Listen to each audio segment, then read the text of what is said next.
Narayanganj city কর্পোরেশনের সাবেক mayor Selina হায়াত আইভীকে গ্রেপ্তার করেছে পুলিশ। নারায়ণগঞ্জে পুলিশ সুপার প্রত্যুষ কুমার মজুমদার জানান, বৈষম্য বিরোধী আন্দোলনের সময় হত্যা ও হত্যার চেষ্টা সহ 5টি মামলায় আসামি করা হয়েছে আইভীকে। শুক্রবার রাত 11:30টায় এসব মামলায় তাকে গ্রেপ্তারে অভিযান চালাতে তার দেওভোগ এলাকার বাড়িতে প্রবেশ করে পুলিশ।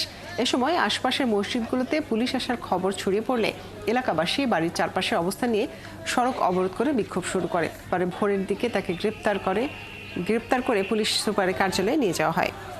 যেমনটি বলছিলাম, নারায়ণগঞ্জ সিটি কর্পোরেশনের সাবেক মেয়র সেলিনা হায়াত আইভীকে গ্রেপ্তার করেছে পুলিশ। সে নিয়ে আরো খবর জানাতে সেখান থেকে যুক্ত হচ্ছেন সহকর্মী হাবিবুর রহমান।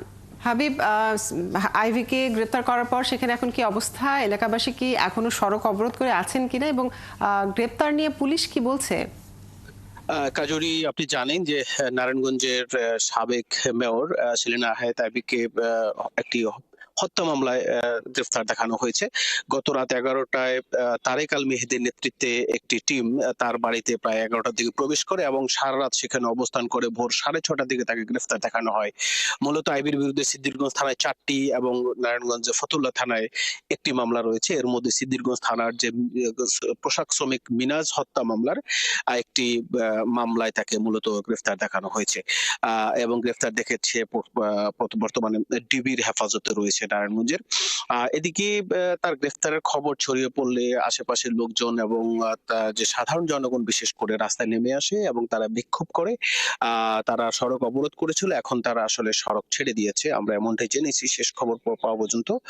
তবে কিছুক্ষণ পরে পুলিশ কর্তৃপক্ষ আমাদেরকে জানিয়েছেন যে তাকে কিছুক্ষণ পরে কোর্টে তোলা হবে।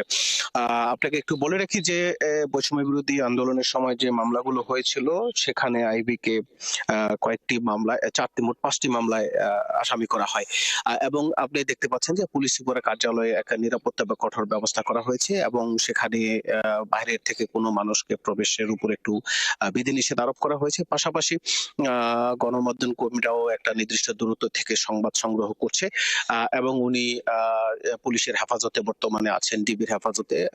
হয়তো কিছুক্ষণ পর তাকে কোর্টে তোলা হলে আমরা আরো জানিয়ে দিতে পারবো আপনাকে।